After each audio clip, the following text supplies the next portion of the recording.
गोपालगंज नाम का एक सुंदर और शांत गांव था।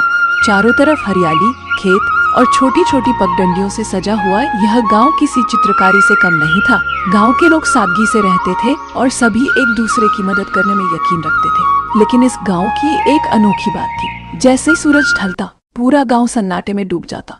गांव के हर आदमी, औरत और बच्चे अपने घरों में बंद हो एक दिन की बात है, जब बारिश हो रही थी और ठंडी हवा बह रही थी। एक छोटे से घर में एक माँ और उसका बेटा बैठे हुए थे। बेटा, जिसका नाम रोहन था, बहुत जिज्ञासु स्वभाव का था। उसने अचानक अपनी माँ से पूछा, मम्मी ये बताओ, जैसे ही रात होती है सब लोग अपने घर क्यों चले जाते हैं? कोई भी बाहर क्यों नहीं रहता? माँ ने मुस्कुराते हुए कहा, बेटा, ये एक बहुत पुरानी कहानी है।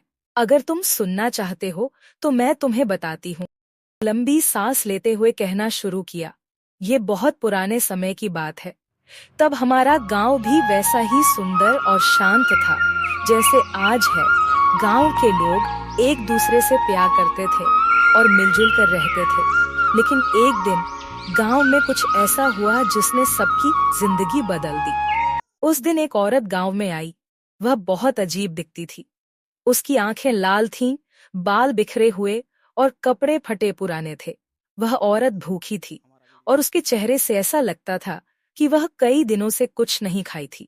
उसने गांव के हर घर का दरवाजा खटखटाया और खाना मांगा। लेकिन बेटा, उस समय लोग बहुत कठोर थे।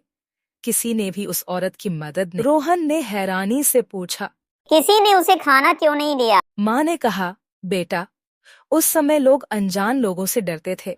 वे सोचते थे कि अगर किसी अजनबी को कुछ दिया तो उनके अपने घर में अनहोनी हो सकती है। उस गरीब औरत को कोई भी सहारा नहीं मिला। भूख और अपमान से वह औरत बहुत दुखी हो गई। वह गांव के बीचों बीच खड़ी हो गई और जोर जोर से रोने लगी। उसने अचानक अपनी माँ से पूछा, फिर क्या हुआ मम्मी? माँ ने कहा, बेटा, उस समय लोग अनजान लोगों से डरते थे। वे सोचते थे कि अगर किसी अजनबी को कुछ दिया तो उनके अपने घर में अनहोनी हो सकती है। उस गरीब औरत को कोई भी सहारा नहीं मिला। भूख और अपमान से वह औरत बहुत दुखी हो गई। वह गांव के बीचों बीच खड़ी हो गई और जोर जोर से रोने लगी। माँ ने कहा, उस औरत ने रोते हुए गांव को शाप दे दिया। उसने कहा, तुम लोगों ने मुझे भूखा मरने के लिए छोड़ दिया, इसलिए मैं इस गांव को श्राप देती हूँ।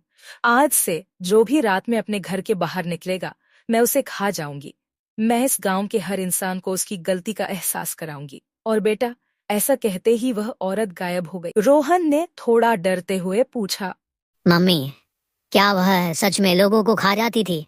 माँ ने गंभीरता से कहा, हाँ बेटा, उस दिन के बाद से जो भी इंसान रात में घर से बाहर निकला, वह सुबह तक नहीं लौटा। गांव के लोग उसे कभी ढूंढ नहीं पाए। धीरे धीरे सभी ने समझ लिया कि वह औरत का श्राप सच हो गया है। रोहन ने हैरानी से पूछा, लेकिन मम्मी, क्या किसी ने उस श्राप को तोड़ने की कोशिश नहीं की? माँ ने कहा, कई लोगों ने कोशिश की बेटा। एक बार गांव के एक साधु ने गांव वालों से कहा कि अगर हम उस औरत की आत्मा को शांत कर सकें तो श्राप टूट सकता है। गांव के सभी लोग मिलकर मंदिर गए और प्रार्थना की। उन्होंने उस औरत के लिए खाना और पानी चढ़ाया, लेकिन श्राप फिर भी नहीं टूटा। रोहन ने कहा, मम्मी, अब तो कोई उस औरत को नहीं देखता है ना?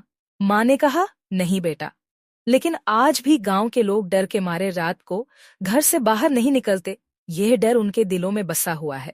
वे जानते हैं कि हो सकता है वह औरत अभी भी यहाँ कहीं हो। रोहन ने दृढ़ता से कहा, मैं बड़ा होकर इस डर को खत्म करूंगा मम्मी।